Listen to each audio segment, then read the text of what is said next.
آسان اردو کلاس میں ہم آپ کا استقبال کرتے ہیں۔ آج آپ ہمارے ساتھ اردو قاعدہ کا سبق نمبر 36 یعنی آپ آج ہمارے ساتھ اردو قاعدہ کا 36واں سبق پڑھنے جا رہے ہیں۔ چلیے دیکھیے، ہر دن کی طرح آج بھی آپ کے سامنے یہ کچھ اس میں لکھے ہوئے، پہلے اس کو ہم پڑھیں گے، پھر جملے میں یا سینٹنس میں استعمال کر کے اس کے پورے معنی کو سمجھیں گے۔ چلیے پڑھیے آپ ہمارے ساتھ۔ جاؤں، پاؤں، دائیں، اس کی آواز، یہ جو نون گننا ہے نا، یہ شکل، یہ جہاں بھی رہے گا تو اس کی آواز ناک میں جائے گی۔ دیکھیے لکھا ہوا ہے دائیں بائیں،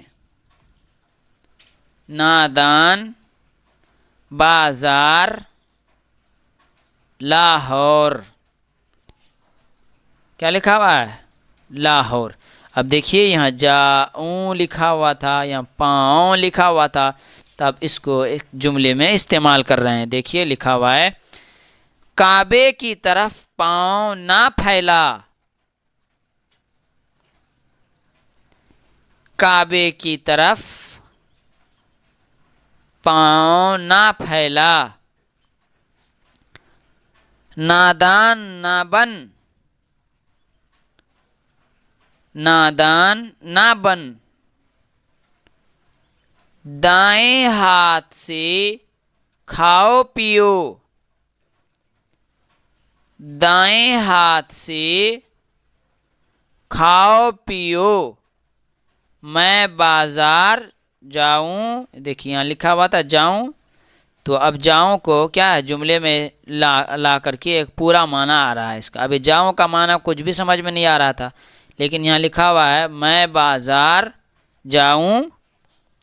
دیکھیے لکھا ہوا ہے آگے اس صفحے میں،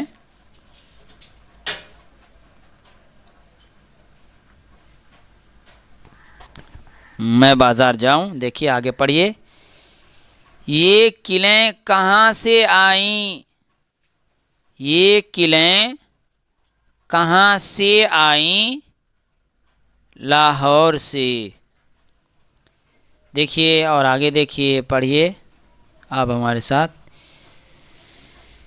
یہ لکھا ہوا ہے قرآن،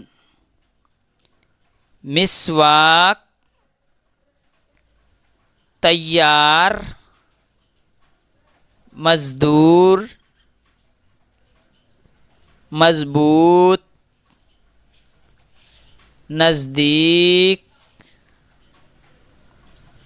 دیکھیے آپ ان اسموں کو اب جملے میں استعمال کر رہے ہیں۔ دیکھیے لکھا ہوا ہے قرآن خدا کا کلام ہے،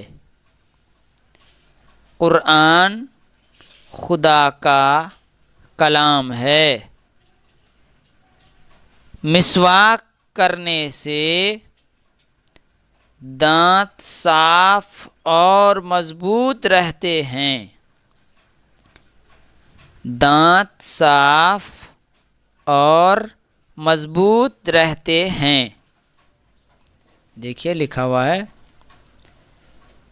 وہ مزدور مسجد کے نزدیک رہتا ہے، وہ مزدور مسجد کے نزدیک رہتا ہے، اذان سنتے ہی نماز پڑھنے کے لیے تیار ہو جاؤ، اذان سنتے ہی نماز پڑھنے کے لیے تیار ہو جاؤ۔ جہاں بھی رہیے سرکشت رہیے، اپنا خیال رکھیے۔ آج کے لیے اتنا ہی، خدا حافظ۔ آپ ہمارے ویڈیو کو شیئر کیجئے، لائک کیجئے اور سبسکرائب کیجئے تاکہ ہمارا یہ پیغام آپ تک آسانی کے ساتھ پہنچ جائے۔ خدا حافظ۔